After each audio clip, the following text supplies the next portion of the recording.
after hours at Iron Shoe on Tuesday at 4 o'clock. Just a nice monthly casual get-together, socializing opportunity for our chamber members. Iron Shoe Distillery has been very generous in their time and given us the location there. They've been treating us very well. Ribbon cutting shortly thereafter with the library at 5:30 that same day, next Tuesday. Big event coming up November 3rd is a Friday morning at 8 o'clock. Our State of the Economy event is going to feature some of our local elected officials, headline Congressman Tim Walberg, talking about state of the economy, federally, state, getting some perspectives on that and how things are affecting the community of Niles. It's a ticketed event for chamber members, $25 a ticket there. Sponsored by the YMCA. Next month's Lunch and Learn here, November 8th, will be on performance management. And one of our hiring chamber members is going to lead a discussion on how to kind of track, measure, and help assess performance management within the organization and teams. So that should be very interesting. Kind of HR, but broader conversation for businesses, so it should be very interesting. With that, I want to again thank CDS Machine a great deal for underwriting this particular Lunch and Learn. They've been very supportive. They've been working a lot with CDS Machine on business tours, and particularly this luncheon. They've been come to these Lunch and Learns and I've been very supportive of a lot of the chamber activities. So I'm very thankful for them. And with that, I will introduce Adriana to come up and introduce our guest speaker and maybe tell us a little bit about what's going on for CDS Machine. Thank you. Well, good afternoon. I want to thank you all for coming today, especially with our commitment to continue to improve and enhance our training, especially on site, but also to allow that to flourish within the community is one of our biggest commitments to internal staff and especially to our community members that we have, and with the partnership that we have with the chamber. We're looking forward to continuing this partnership. So today I want to go ahead and introduce our presenter. His name is LeRoy. He is the CEO and Principal Consulting at LK3 Consulting LLC, located in Northern Indiana. He formerly served as the Executive Director of the Bridges Out of Poverty Initiatives of Goodwill Industries of Michiana. LeRoy led and facilitated the difficult conversations, providing the framework and strategies to address barriers to diversity and inclusion. While directing the Bridges initiatives, over 1,500 individuals were represented. Employers, not-for-profit, faith-based organizations, community members, and leaders receive the tools to achieve its goals by empowering all stakeholders to build the necessary resources needed to create more fair-minded and flourishing communities. Recently, it has been named a Skilling American Distinguished Fellow, an initiative equipping educators, workforce development, and human resources professionals to unlock access to better jobs. As a bold and vivid communicator, trainer, workshop, conference speaker, LeRoy brings a wealth of knowledge and understanding from working in the social sector, with emphasizing and serving the disadvantaged families. Please welcome me and welcoming our presenter today.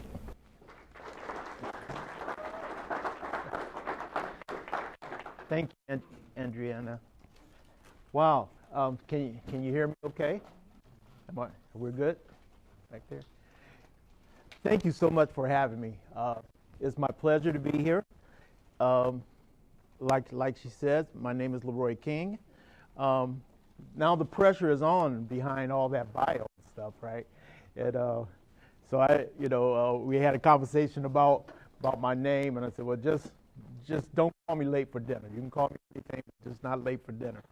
And so, speaking of, thank you for lunch. I really appreciate that as well. But it is my pleasure to be here with you all. I've been doing this kind of work, having this conversation, I have to remember to have the pleasure here, for, I don't know, 30 plus years. But I remember, man, years ago when I started, someone called me a bridge. He said, "You're a bridge." Now I wasn't sure what that meant, but since then, that's been kind of been my role, been my career. It's been serving as a bridge, to help address the gaps, right? The gaps of inequity, the unfairness, the gaps of misunderstanding, conflicts. It seems like I'm always in that gap, helping one side understand the other side. And so it was really kind of interesting that then later on I would become a director of a program called Bridges Out of Poverty that kind of met that credo there. But so whether it was churches trying to understand how to do cross-cultural ministries, I kind of served as that gap to help them with that. Or not-for-profits, helping them understand their clients so they can better serve them. And a lot of time working with employers, just saying, man, I don't get it. And who are these folks helping? And employees are saying, well, who is that employer? Hey, I don't understand them. They don't like me, and I don't like them. So I find myself kind of in that to address those gaps. So one of the things I want to do today is really talk about how story can really help us become more inclusive in our organization. And I think it's really helpful when we talk about that. Sometimes when we say story, somebody may be thinking, well, is this an English 101 class? You're going to try to teach me literacy? And then, now, we won't go that far. We won't include that into it. But I believe story can really move us along the pathway to become even more inclusive. And so that's what we're going to talk about as we tackle this, leadership keys, or maybe a key, one of the keys for diverse and inclusive and productive workers. Can you be inclusive and productive? Can you have a DEI conversation, a diversity, equity, inclusion conversation, and be productive? Some people say no, but the stats say otherwise. But unfortunately, in our climate today, when I get up and start talking about things of this nature, I get a little nervous, and I'm wondering, what irate person out there who think we shouldn't be doing this may have to say, what they may have to say. But I think it's all because we really just don't understand fully the dynamics. So that's what we're going to talk about today, just this idea. Now, I believe that there's superpower in diversity. Your organization's superpower is in the diversity that you have. But more specifically, it's not just in the diversity, but it's what you do with that diversity. Because you can be diverse and not inclusive. Diversity doesn't automatically mean you're a very inclusive company if you're diverse. But in the same notion, you cannot be inclusive without diversity. Right? You've got to have it. So this is your superpower, and this is something I believe that's going to really, really help you when we have these conversations, when we really talk about story in this manner. So, everybody has a story, right? Fairy tales. We grow up with them. You know, if I were to start some of the fairy tales, you can end them, because we all know them, right? We've been inundated with stories pretty much all of our lives, whether they were from fairy tales or whether they were from our own family around the dinner table. Story has been prevalent in our lives and has helped shape who we are.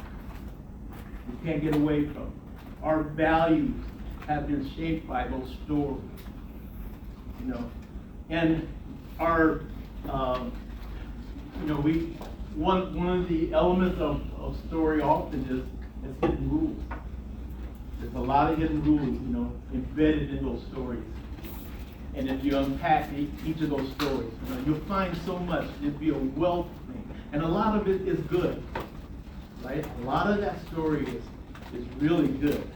And we embrace that story. It helps us, right? It protects us from harm, right? It really gives us esteem. You know, it gives us a sense of belonging. Story is very good and an important element of our life and of our growing up. But there's a negative side, because story can also be at the core and create the biases we have.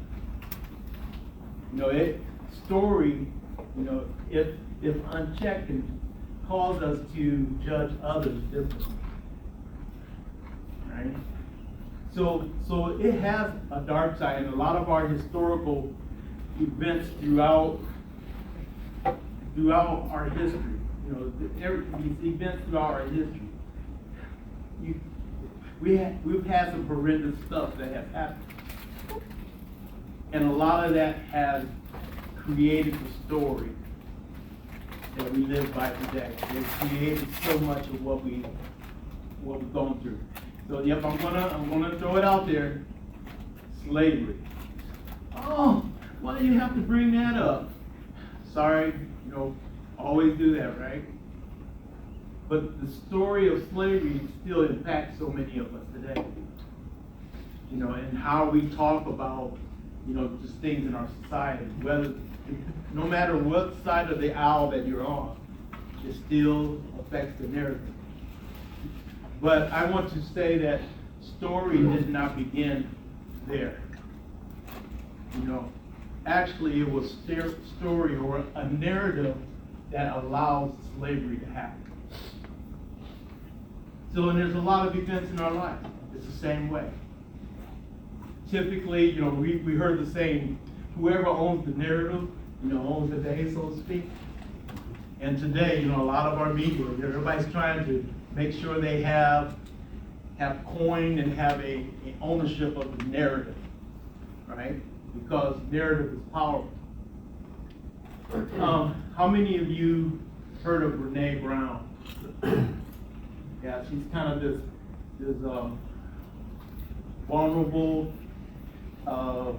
guru she's a guru around vulnerability and courage, and she does a lot of research, a lot of speaking.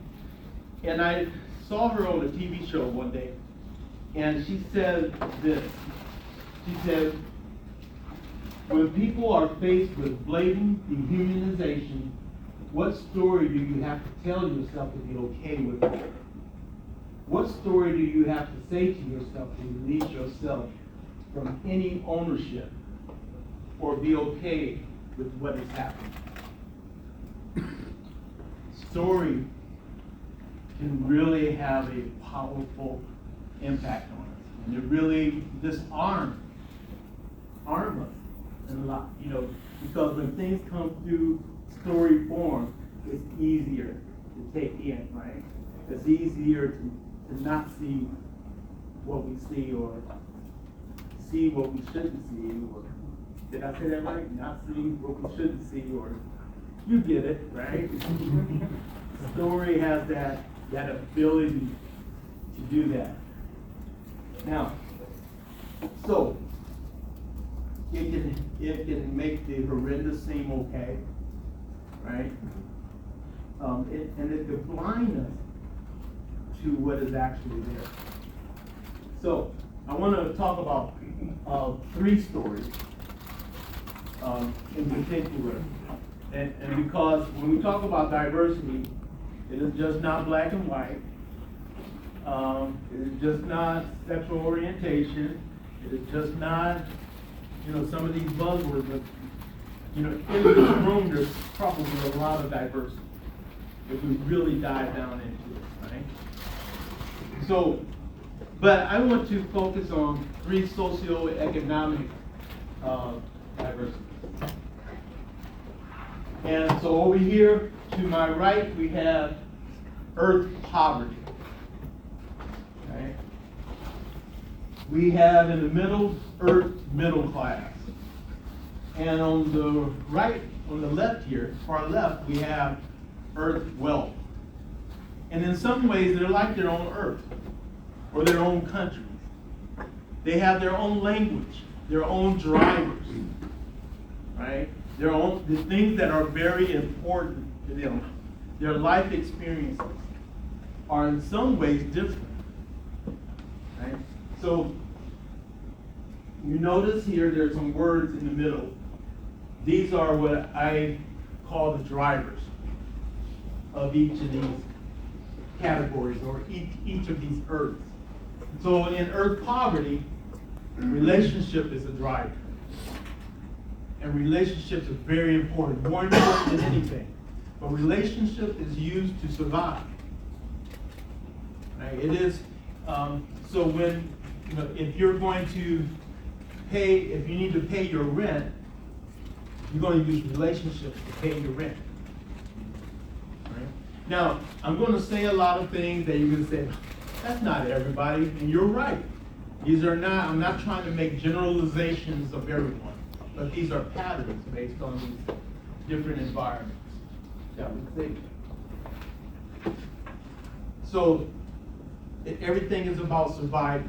It's putting out a fire. And their time horizon is now. It's not tomorrow, it's today. I got things I got to deal with today. Right? These things affect how people decide what decisions they make each and every day. Earth middle class. Achievement is a driver, right? We achieve, and work is one way we achieve. And the time horizon for the earth middle class is future, right? Maybe 2 to 4 years. Now, you got earth wealth. I don't understand that earth. I would like to. So if anyone here knows anything about earth wealth, I would love to have a conversation with you. I'd like to be your friend. A driver's connection, right? Everything is about investment. And you live off and grow and make your money off investments. Or, so it's a different world. So their time horizon is really generational. It's about legacy. Right? That's more important. So on face value, you say, well, okay, what else? Right? But when you really think about these as separate environments, and these are how they navigate their environment, it becomes very important. It's not a wrong or right. It is just, this is what I need to navigate my environment. So, for instance, if you were to, I don't know if anybody here know French, lived in France, I don't. If I were to go to France, guess what? I don't know the language, right? I don't know how to navigate. And if I knew the language, I could probably navigate France a lot easier. I would have a more robust experience. Same way in these different earths, right? Poverty has its own hidden rules and language. Middle class has its own hidden rules and language. Wealth has its own hidden rules and language. Well, now we're at the workplace, right? This is where these differences sometimes clash because they create misunderstanding. Because what happens is, middle class, when they look at someone who is other, who lives in earth poverty, someone from earth middle class is going to look at them from their own perspective, from their own worldview. So now they're judging someone other, but they're judging them from their own expectations, their own story. Same thing in poverty, earth poverty. Same thing, looking at others, looking at middle class, looking at wealth. You should hear some of the inside language when they talk about those different classes, right? It's not too pretty, but they look at it and judge them from their own reality, right? So, if someone from middle class has a story, has a hidden rule that someone from earth poverty has violated, what do you think is going to happen? Yeah. There's a class, right? There's expectations there. They must be vile people. What's wrong? Have they had any home training? You know, right? Were you raised in a barn? No one's ever heard that before. But it's because we look from our own perspective. And oftentimes when we look from our own perspective, it actually blinds us from what's really there. So I'm going to, I know it's hard to look at some of these. I'm going to try to pinpoint, just briefly, I'm going to take one of these.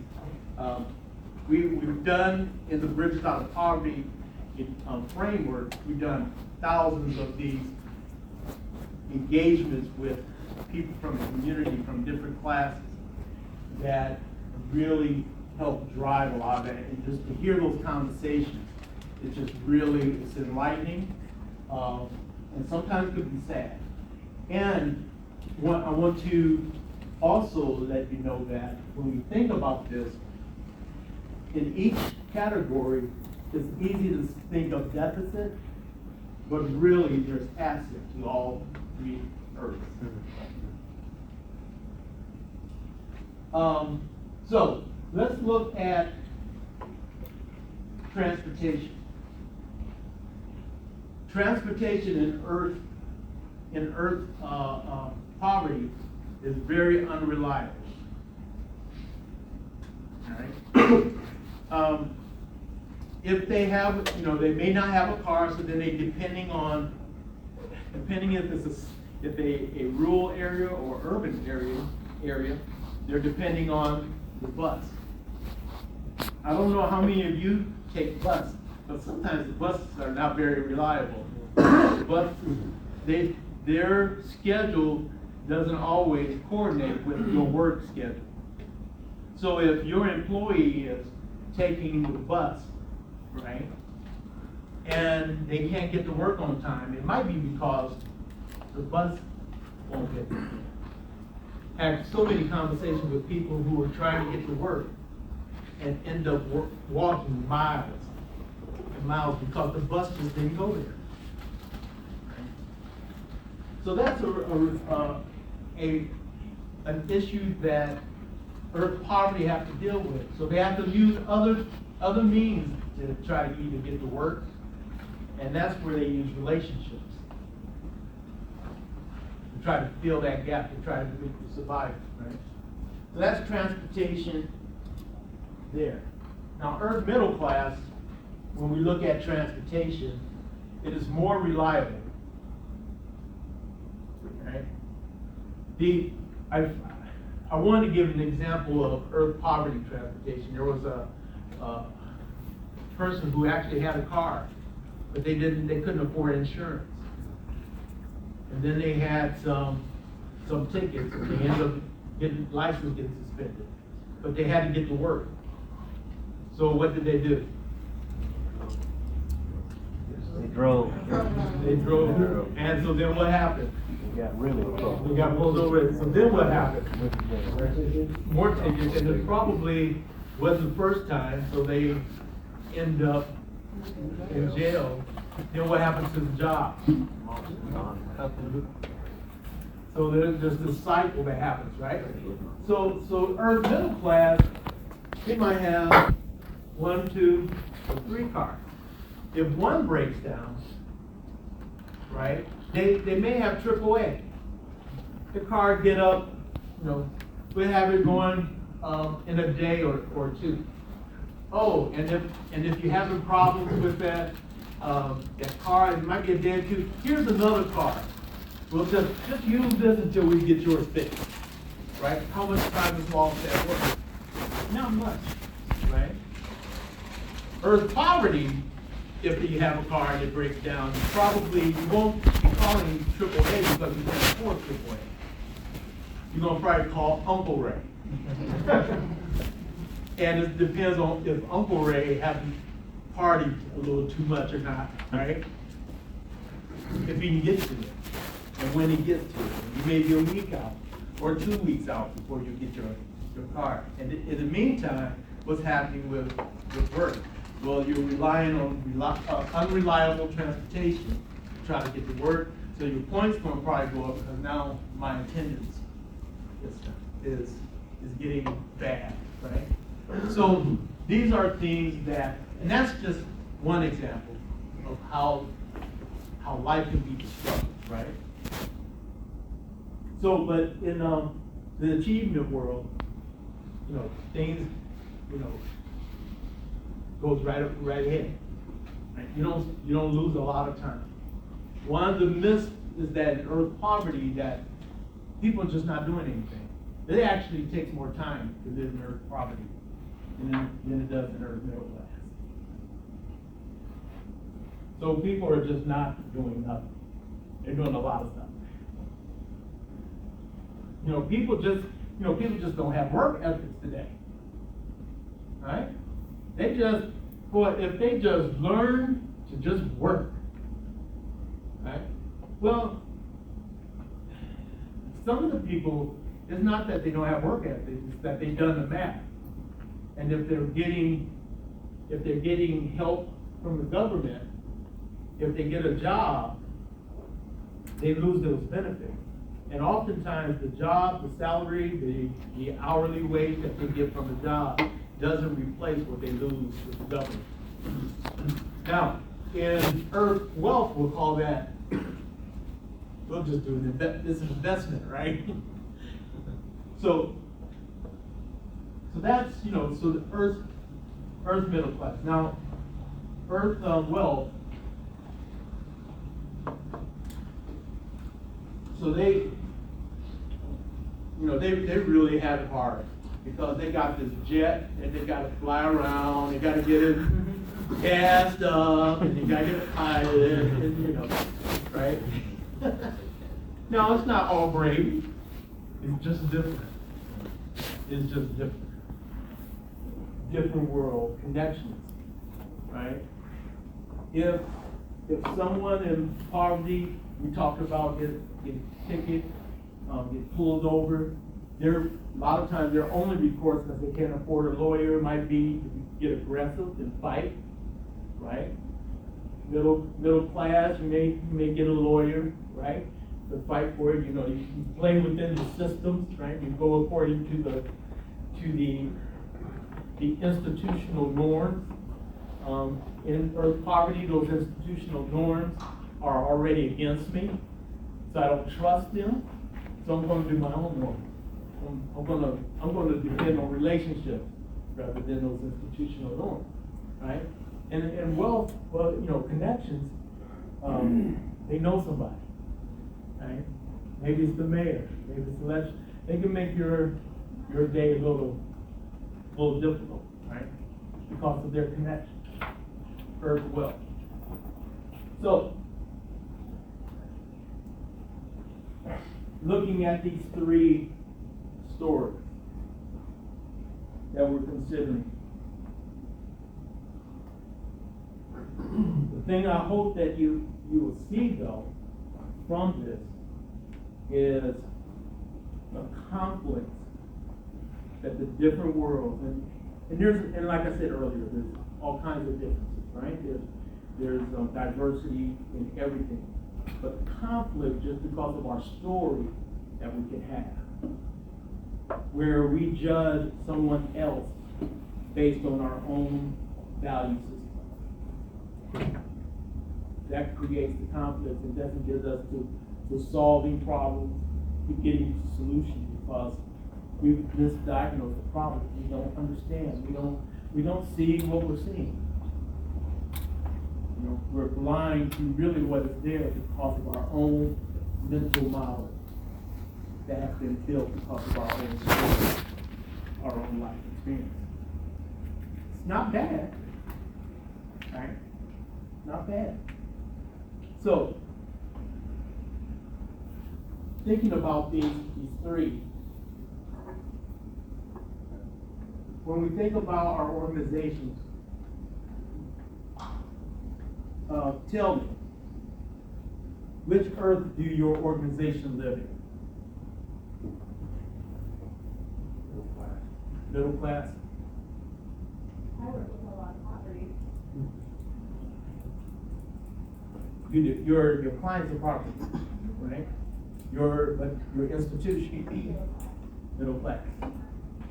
So, brought out a great point there. Because even though sometimes we assume or we think because we're working with these folks, right? But still our standards and our values and our expectations are more in the middle class. So when they get violated, conflicts happen. Especially when we don't understand why. Right? Earth poverty says, your organization, I can't trust you because you don't like me. You just don't want me to get anywhere. Right? Earth middle class, they just need to have some good work ethic. Right? They just don't want to show up for work. Why would they turn down work to go take their grandmother to Chicago? What sense does that make? They just need some home training. Right?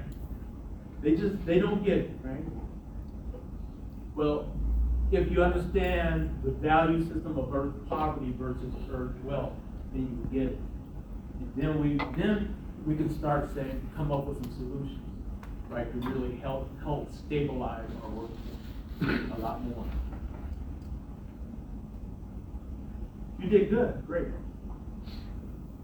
So, now we kind of talked this in general, but not only do we have stories, right? Each person here has a story. Your organization, as an organization, has a story. Think about what story might your organization be telling. You know, what is it communicating? And what do your customers, your employees, your clients, what do they hear? Is your story one of inclusion? Whether it's intentional or not. Is it inclusion? Or inadvertently, maybe we're being very exclusive and not even realize it. So it comes down to our story. What story is your organization telling? So we asked that question with a company that I work with. And I tried to go through and block out some of the name of this company so that you wouldn't know who this company was. I think I blocked out some. I didn't block out others. So if you see a name of a company, just do this. But for our purposes here, we're going to call them Company X.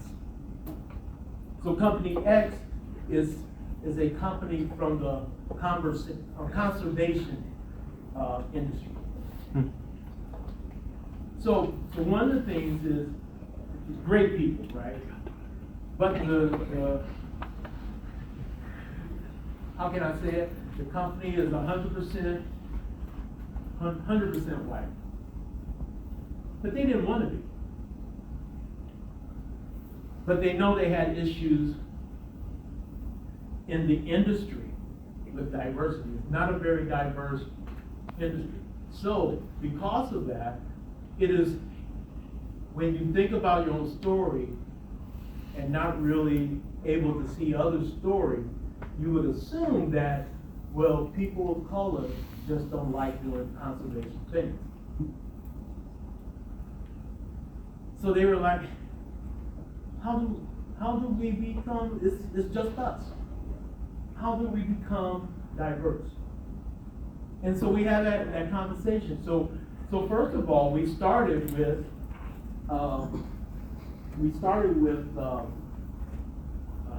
them really identifying what, we went through a process of helping them understand other stories, but we wanted them to really find out what their story was.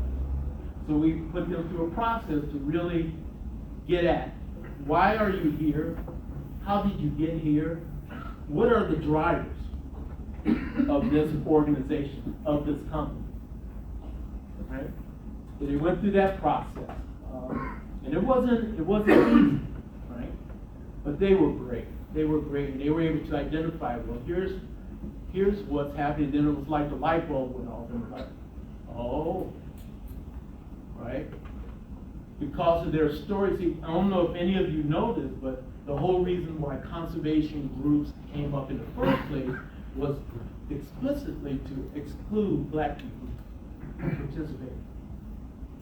So they came up with, so it was their own club. So the person who started it, the founder of the conservation group, he has a very tainted history and story. Now, that doesn't mean that the whole batch was bad, but it was their story, right? And they had to understand their story and how that's affecting what's going on now in their relationships. So we had them unpack the story, and then we had them to go through a few steps. So I mentioned that we had them understand diverse stories and then their own story. They consider how that story not only was had helped them be exclusive, but how that story also benefited them. Right? Then we had them create some avatars. Right? This is the time when if you see a company's name, do this. They created an avatar and built. And the avatars were for this purpose, because it's one thing to talk about wanting to be diverse, but if you don't kind of put some flesh and blood around that and say, okay, who are we really talking about, right? That's, we want Betty here. And this is who Betty is, right? So we wanted them to really dive in to create a persona of who they're targeting and how they want to be more diverse. Then we also had them create a story. So this was their story statement. Founded in 1986, Company X has a history of engaging people in conservation. Embracing the demographic and cultural shifts of the 21st century, will continue to engage people in conversations with the explicit goal of connecting diverse audience with the outdoors. And we did this because, remember, they had a story, but now we want them to create a different story. So we put them through this process. Let's create the story you want to live out. You want your company to be. What will be your story if it had not been this? So this is what this is. We are committed to moving the conservation industry to be more inclusive and equitable. We are passionate about communication, and creating engagement pathways with underrepresented audiences. Our goal is to positively impact conservation by welcoming new connections, partnerships, and opportunities that encourage diversity, equity, inclusion, and justice. We embrace different ideas, perspectives, and backgrounds to help reach more diverse networks and provide innovative strategies to natural resource organizations and fish and wildlife agencies. Now, this story, it developed, it got better, got more detailed, but the idea of the story was it didn't replace the mission statement. They had a really good mission statement, but it became a companion piece. So everywhere their mission statement would be, this is also there. So we're not just saying, okay, boy, that was, we had good coffee and some great cake, and so now next. No, we wanted to embed this story into the fabric of the company, and we have to be intentional about it. We can't be organic, can't just let it happen. We have to be intentional about embedding this new story, this different story in our organization. And you may say, well, our story is just fine the way it is. Remember kind of the blind spots that sometimes we have? So ask other people about your story, and they might be very helpful in telling you what it is that you really communicate. So that was important. Now, we want to take this story and we wanted to give it teeth. It's not just I've got a story and I got a document, right? It says who we are. We create this fairy tale book. But we want it to impact everything in our organization. So they chose 3 areas to embed this story. So they work with the culture of the company. And they use the story as a guide to develop their culture. They wanted to impact the physical and virtual space. How can we make our virtual spaces, our physical spaces, more inclusive? And they use the story as a guide to help them through that process, right? Let's remove that stuffed bird from over there and let's put something else, right? It was that practical. And then practices and policies. Boy, this is the very, this is the sexy part, right? The policies, practices, right? Handbooks. How do we make sure that our handbooks, our policies reflect our story? One of the practices that they wanted to impact was the recruiting. So one of the questions, like in the conservation industry, there's nobody in the pipeline. And so and I'm going to give this to you free. But the solution to that is that as long as you're fishing in the same pond, you're going to get the same results. There are different ponds out there. So as they're telling me about conservation and what people don't do, I'm thinking about my barber. My barber, he loves doing wildlife. He's fishing, he's hunting, And so I even asked him, well, why aren't you part of any of the conservation things? He said, never even thought about it. It wasn't even an option, right? Didn't think about it. And so having that conversation with this company, Company X, is that there are other ponds out there, and we need to be creative. And so as a result, they were able to hire their first 2 minority people. One was African American, and the other one was Japanese. And that was the first time they had anybody of that was different, people of color on their staff, right? So that's how this story, I believe, will really work. Help shape our environment and help make us more inclusive. It's not an easy work, but I think it's a necessary work. It is the right thing to do, but also it is it increases productivity, and the bottom line. Keep your people from walking out the door. Because you know it costs, every time somebody walk out the door, it costs you to replace it. So, any, what did I hit? There we go. Any questions? I'm not leaning on this thing to try to look like that.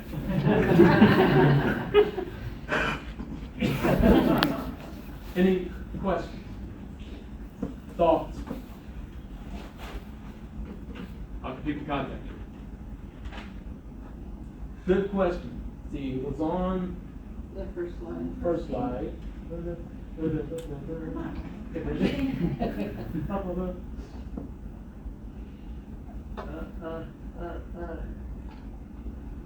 Now, can you give this to us backwards? Stop. Okay, it is stuck. You did quite good at Okay. There's more way, more than you really think, right? So, right here at the bottom there.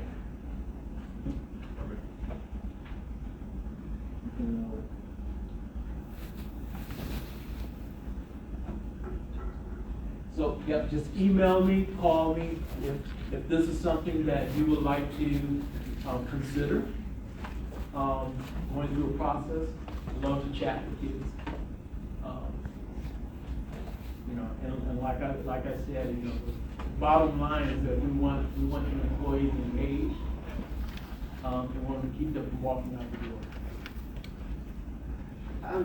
Apologies that I was late, but not just putting this in the money aspect of it. I hear my manager saying the new hires don't want to work. They don't want to be on time. So it's not just necessarily money, it's how they're brought up or how they're allowed to get away with being late to school or whatever else in their life. So, I mean, that's still a gap because we gotta explain it to them. We've gotta look at their side, you know, they're 18 versus being 50 or whatever. We gotta look at how are they being, so it's not necessarily just the money aspect of it. It goes back to like what we were mentioning before, right? There are systemic things going on that cause people to make the decisions that they make. And they typically, the employer is the last people they're going to talk about what's going on. So one of the initiatives that I do and help employers get on board is we provide a success coach on site for employers. And their whole purpose is to engage employees, to help them whenever they have any issues like that, to not only solve the immediate issue, right? It is then helping them with a plan to go forward, a plan to move forward, and how to solve these issues, right? Because what I mentioned here is not changing your expectation as a company. We're not looking at doing that, but if you can understand where they're coming from, then you can put in support systems to help your employees be more successful. Right? If you realize it's just not that they don't want to work, there's other issues that's going on, right, at home that are non-work related. That's making it difficult for them to be at work on time. But if you don't understand that, and you just look through your own middle class sensibility, you'll be blinded to that, and your judgment will be, they just don't want to work. I had an employer that we were having a lot of problems. You know, I blew a tire, I'm not coming in today. So they instigated, we'll pay for your tire repair, bring us the receipt, but if you have to show up and work the rest of your shift. And all of a sudden, we had a lot less tire issues. You know, and they did, I mean, if they brought in the receipt and for some reason, you know, they had to get 2 new tires, they paid the whole thing. But it got around and it encouraged people to work the rest of the shift. You know, Right. there's small things like that, I guess. Yeah. I love that employee research network work. And so do you have anybody in this area? Give us an example of the kind, so it's a success coach, what else is involved in that employee research? So Resource network. So this success coach is really three pieces that come together. There's success coach, there's a network of employers, right, that is part of this membership, and then there's the community partnerships. And the community partnerships really help provide the resources. You know, we might say, well, the resources out there, anybody can find them. No, not really, right? So the success coach actually will do a deep dive in finding all the resources that are in the community. Because one thing you have to realize, when people get a job, they lose, we call it the benefit cliff, right? They lose benefits, right? They lose they lose the ability to receive some of the benefits they used to receive. So now that they have a job, they're kind of on their own. So we have to come up with creative ways to try to get them resources. So that's where success coach plays. The network of employers, it's the best thing since sliced bread. You know, everybody really comes to this and say, well, we really want to support our employees. We really want to support our employees. Well, being able to bring employers to the table to leverage their influence, to leverage their resources is huge, right? Because, I'll give you an example, and actually this was in Michigan. There was areas where transportation was very unreliable. So this network of employers were able to work together, work with the city, work with the transportation entities, and change schedules, make it more reliable, come up with some solutions, right? You can't do that, you know, Joe Blow can't do that on his own, right? But a network of employers can get some things done. And so the network really are working on systemic issues. So it might be a network of 6 to 10 employers that shares the success coach. And they're working on things that they find out, okay, here are systemically, here are some of the things that our employees are dealing with. So how can we help solve that problem, right? On a systemic basis, on a bigger basis, right? So that's, so that's kind of basically how it works. And it's, like I said, it's the best thing since sliced bread. It actually began in Michigan. The work began in Michigan, and now we're in about 9 states. In Indiana, I'm the Indiana lead for the ERN, and we just started one. Well, a couple years ago, we started one near Indianapolis. We're working on one in Indianapolis right now. In Michigan, I hear they're all over the place. Everywhere I turn around, you throw a stone, there's a ERN somewhere. But it's really a great product. So that's the way to help support your employees that are meeting these challenges, right?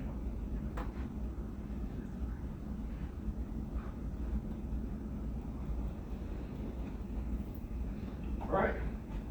LeRoy, thank you very much. Obviously, this is a very good starting point. And there's a lot more to unpack after this, but we appreciate you getting the conversation started. And this kind of dovetails into the emerged skills update that I wanted to give. Many of you have been hearing me talk about this for the past 6 months. Real things are happening. So we could go last Friday, went into Mount High School, and we signed up about 80 of the CTE students there into the Emerge Skill platform. So you've got over 80 students that are looking for internships and apprenticeships, part-time, full-time work, skilled trades, centric, but, there's also culinary, there was business marketing. There were other classrooms there that we also got signed up in here. Going to Brandywine on October 24th, another 50 students there, and then we're bringing in Buchanan shortly after that. So encouraging all of our HR managers to, fully go forward. A lot of you guys have already proceeded through the background check. It's time to put up those actual postings. There are now students waiting to find out what kind of opportunities are there for them in the area now and into the summer. So we're really excited that we're moving forward with that. And that speaks to a lot of, the diversity issues. I went into these classrooms and saw the diverse crowds in these classrooms. This is a way to tap into the deep variety of students that are coming into the marketplace right now for jobs. So it's a good on-ramp to start interfacing with the next generation of our workers here in a nice formalized manner. So very excited to give you that update. Again, want to thank Southwestern Michigan College for hosting us here for this event. Not only did they give us this room free of charge, but the tech team also taped this so we can broadcast this to a larger group of people that couldn't be here today. A very necessary message that we want to make sure people are getting. And also the lunch is brought to you by Sugarella's Catering and other chamber members, so I endorse them for any of your company holiday needs or what have you. But with that, let's go. Thank you very much for coming and being also a very successful event.